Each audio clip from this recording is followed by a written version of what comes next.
امام حسین کا جملہ سمجھیے اور پڑھیے اور غور و فکر کیجیے. مولا فرماتے اے شیعو تم سب ہمارے وجود کا حصہ ہو.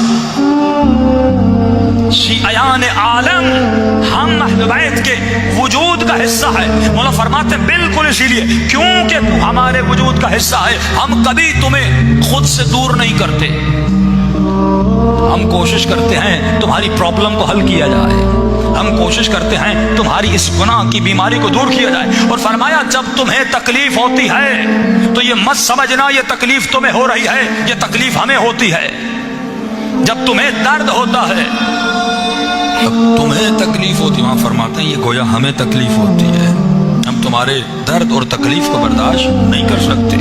علماء فرماتے جس طرح ڈاکٹر کبھی مریض سے نفرت نہیں کرتا, اس مریض کی بیماری سے نفرت کرتا ہے, اہل بیت بھی اللہ کے بندوں سے نفرت نہیں کرتے, ان کی بیماریوں سے نفرت کرتے ہیں اور آخری دم تک کوشش کرتے ہیں کہ اس کے وجود سے یہ بیماری نکل جائے. تو فرمایا تو ہمارے وجود کا حصہ ہے, جب تمہیں تکلیف ہوتی ہے تو ہمیں تکلیف ہوتی ہے.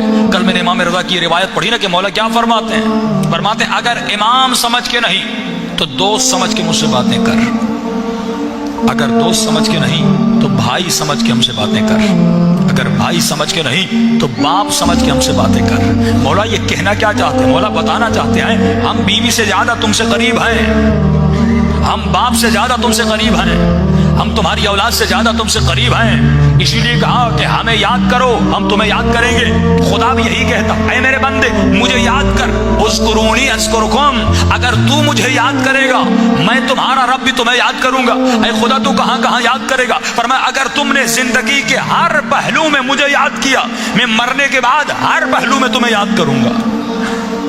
لیکن اگر تم نے اولاد کی خاطر مجھے بلا دیا, بیوی کی خاطر مجھے بلا دیا, بچوں کی خاطر مجھے بلا دیا, ان کی پڑھائی کے پیسے چاہیے تھے حرام مال کے پیچھے چلے گئے اور اپنے رب کو بھلا دیا, اپنے آقا کو بھلا دیا, تو مولا فرماتے یوم یفر المرء من اخیہ, قیامت کا دن وہ دن ہوگا کہ جب بیٹی باپ سے بھاگے گی, باپ بیٹی سے بھاگے گا, شوہر بیوی سے بھاگے گا, بیوی شوہر سے بھاگے گی. کہ مولا کیوں بھاگے گی, امام فرماتے دو وجوہات ہیں. ایک وجہ یہ کیونکہ اس کی اپنی نیکیاں کم ہوں گی, کہیں کوئی مجھ سے نیکیوں کا سوال نہ کر لے, کہیں مجھ سے کچھ مانگ نہ لے, شاید میں جواب نہ دے پاؤں. دوسری وجہ مولا فرماتے قیامت کا دن وہ دن ہے کہ یوم تبلی السرائر, کہ وہاں پر جتنے چھپے ہوئے راز ہیں وہ ظاہر ہو جائیں گے, گناہوں کی تجوریاں کھل جائیں گی, چھپے ہوئے راز ظاہر ہو جائیں گے. جب راز ظاہر ہو جائیں گے اس بندے گنہگار کی شکل بدل جائے گی, اس کی صورت بدل جائے گی.